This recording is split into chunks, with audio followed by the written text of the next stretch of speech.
Like every night in the wilderness, you set up camp and assign the watch. Bavragor takes first watch this evening, while the rest of you sit by a small fire, toasting some bread. You're not particularly surprised that neither Bavragor nor any of the others notice the guest who suddenly appears out of the darkness next to you. Nomura! Fergus jumps up and moments later has embraced her tightly. Were you able to find out anything? She didn't detect me and led me straight to the hideout. I can show you. It's a cave some miles off from the path. Almost 4 people, men, women and children. You nod. You have tracked down Tavia's hideout.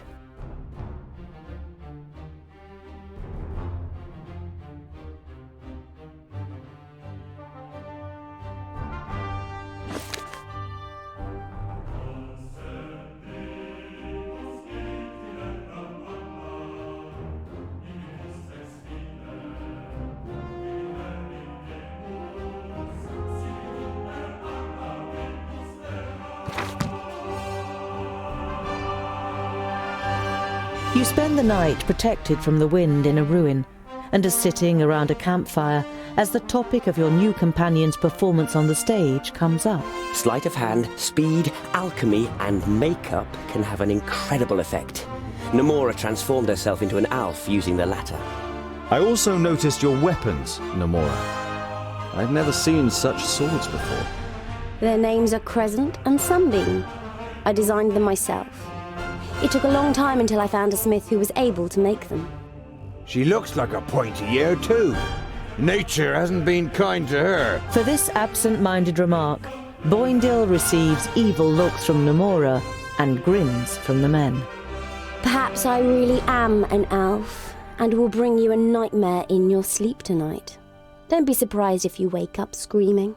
For a moment, it seems as though she has merged with the darkness, but when you blink, everything is back to normal. By the gods! Isn't she magnificent in her role? There is no denying what Rodario says. A heated discussion about Giralda breaks out over dinner, invoked by Boindil. Scholar, I really have to say, we should never have let her get away. She is much too dangerous. Maybe she's still following us and is planning to stab us in her sleep. A couple of days ago, we wanted to murder Tungdil and the others in a state of madness. Should we just go too? I have to agree with Boindel. She is dangerous. We should have got rid of her when we had the chance.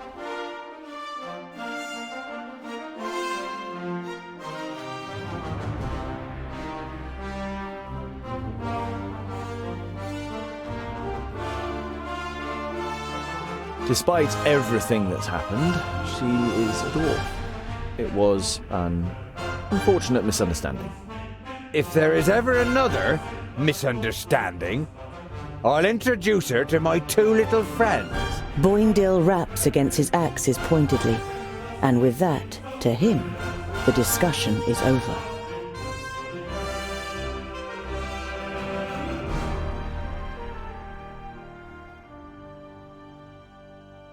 You discover some ancient ruins and an orc camp in a gorge.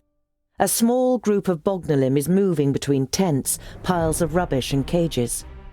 In one of the cages, you think you can make out some movement.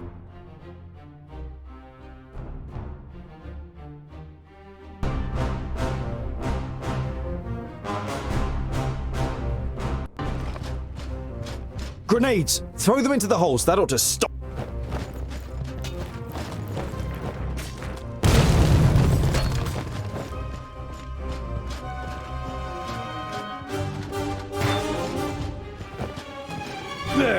Disgusting.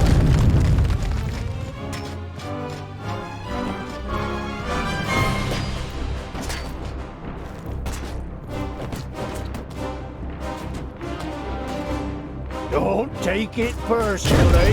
How many is that now?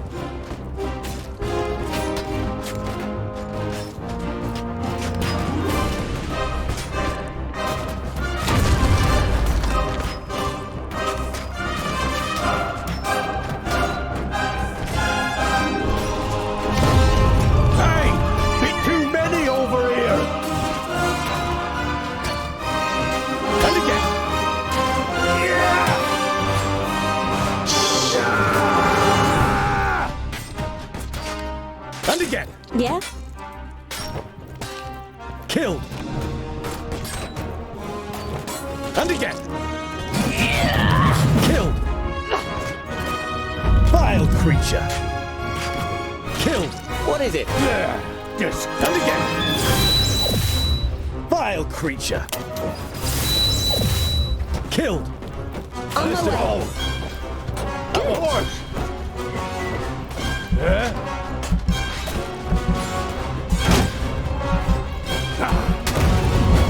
Welcome to the future! Killed! Yeah! Yeah! Yes, And again! Was I? Vile! a victory for technology! Killed! Swift and quiet. Vile! How many is that now? And again! Vile creature! And again! Disgust! Very impressive, I must say.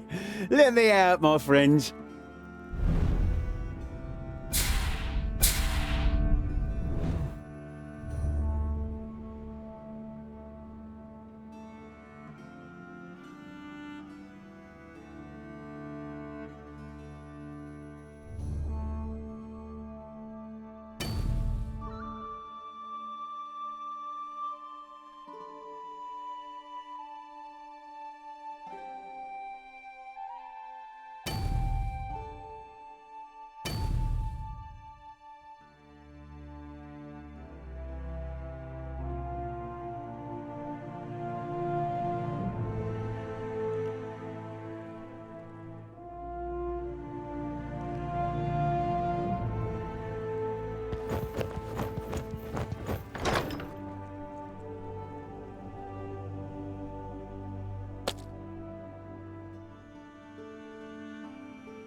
Dried herbs.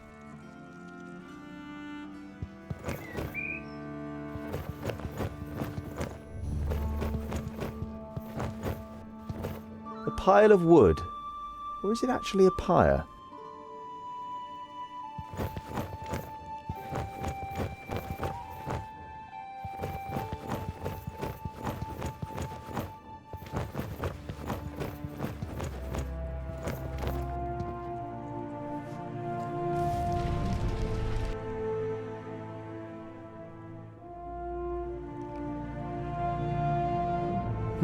Something's not quite right.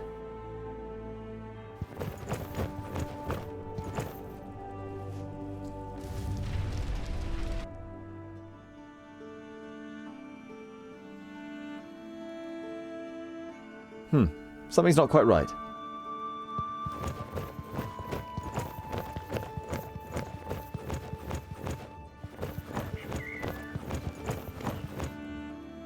An improvised bracket on which you could hang something.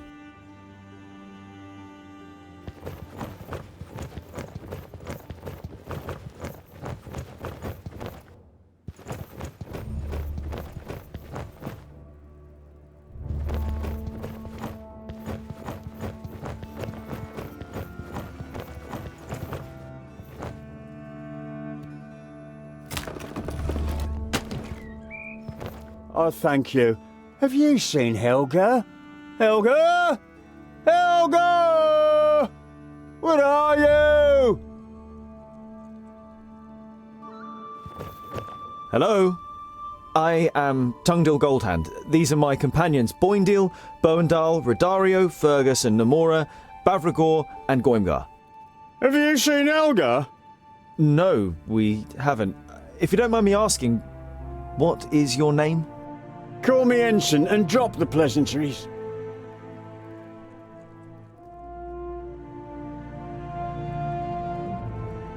If I may, who is this Helga? Helga? Where? I don't know. I just wanted to know. Helga is my wife. Didn't I mention that? We came here together, but then the orcs came and she was gone. Do you think she might have gone home? Helga!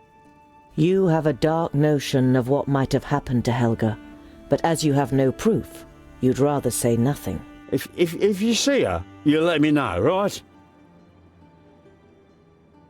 I wanted to thank you.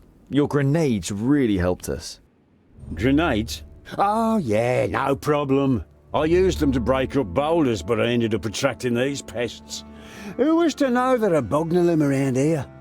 And as if that weren't bad enough, along came the orcs and took my ox skull. Gosh! And Helga, where is Helga? What brings you to these parts, Ensign? It's not exactly the nicest of places. Aren't you here for the festival? The unbelievable Wackenstein Festival. My wife and I desperately wanted to see it for ourselves. The blind guardian, the statue over there, is the key. He calls people from far and wide to the festival.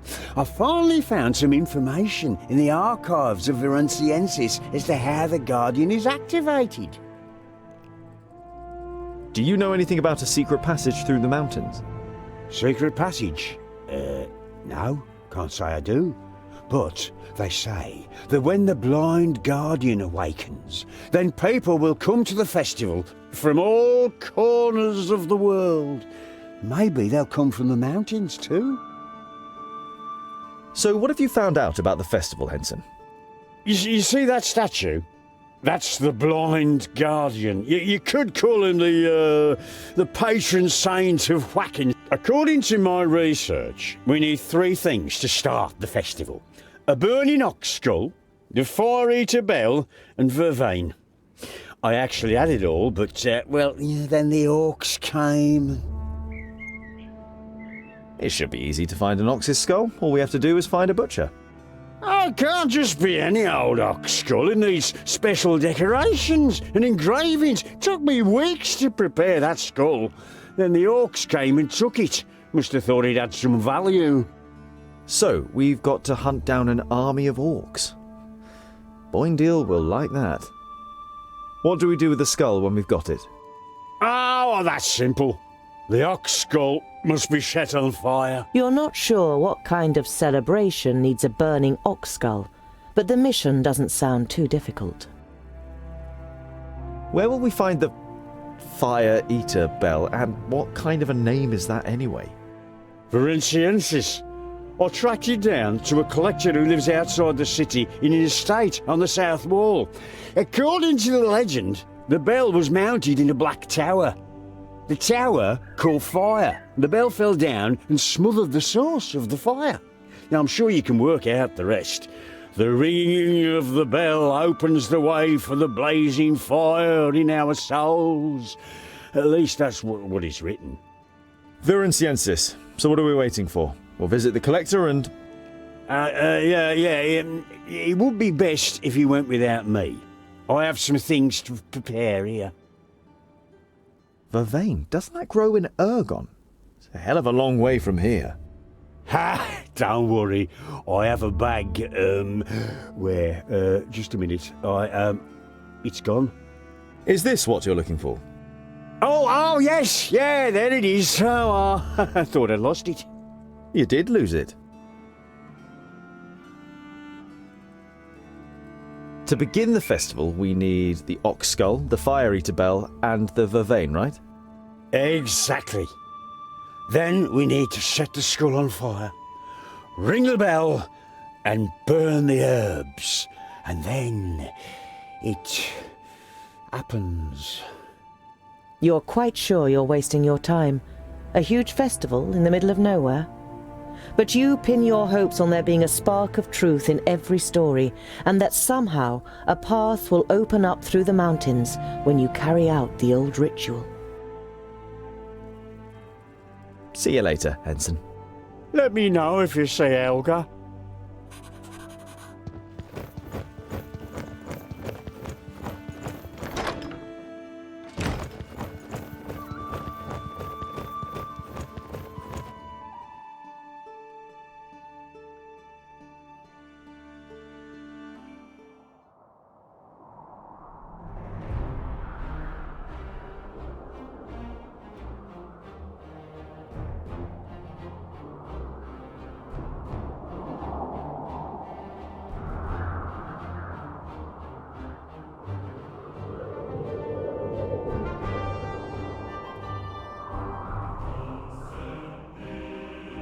As on the previous evening, Bavragor sits apart from the others.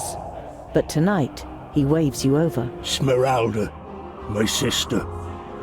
You want to know what happened, right? You nod and sit down. She followed Boindle into battle. We tried to talk her out of it, but she was as unyielding as a mountain. Then came the day when the High Pass was attacked. Bavragor drinks from his liquor. He killed her. Blinded by the frenzy of battle, he thought she was one of the enemy. We could never forgive him. He killed my sister.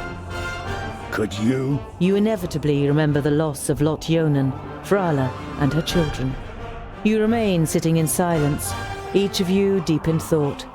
Boendal approaches, having either heard you or guessing what you were talking about. His fierce life forge is a curse. He thought the orcs had robbed him of his love, and the ire came over him. Sometimes he calls her name in his dreams. Oh, he'd never admit it, but he suffers just like Bavragor. He too loved her. The stonemason doesn't react, so you and Boendal go back to the others by the fire.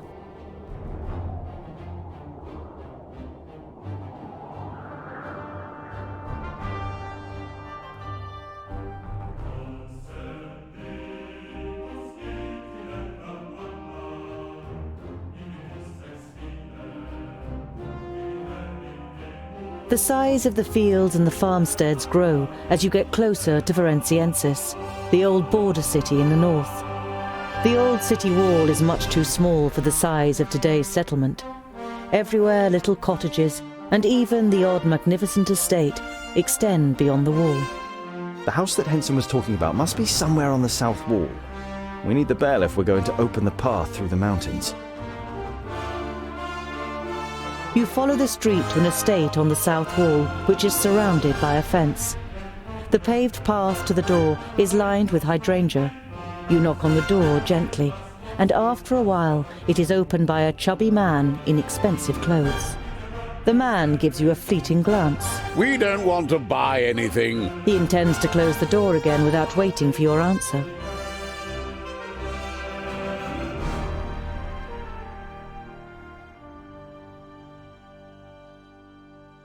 You put your foot in the crack of the door. Wait, you have a rare bell in there, Fire Eater, am I right? The man pauses. Fire Eater? How? Before he can finish what he's saying, a red-haired woman pushes past him. She is also wearing expensive clothes and is heavily made up. After she gives him a stern look, the man disappears into the house. She scrutinizes you with greenish-blue eyes. How do you know about that, Shorty? A man called Henson. Henson? The vagabond that broke into our house? But now he's sending groundlings to assassinate us and steal our belongings. What did he tell you? That we have gold, jewels? No. Henson is our adversary. We want to snatch the bell away from under his nose. The woman's eyes pierce through you. You manage with great effort to resist her gaze. I'd like to get that ugly thing out of the house. All right then. I'll sell you the bell for 500 gold pieces. 500 gold coins. All right then. The woman takes the pouch of gold from you with a broad grin and disappears through the door, which slams shut with a loud bang. Hello? Have you been duped? It dawns on you that you haven't yet seen the bell. The door opens again. The man of the house pushes out a wheelbarrow containing a large object inside a sack. May Fire Eater bring you great pleasure. The man dumps the bell on the floor with a muffled bong.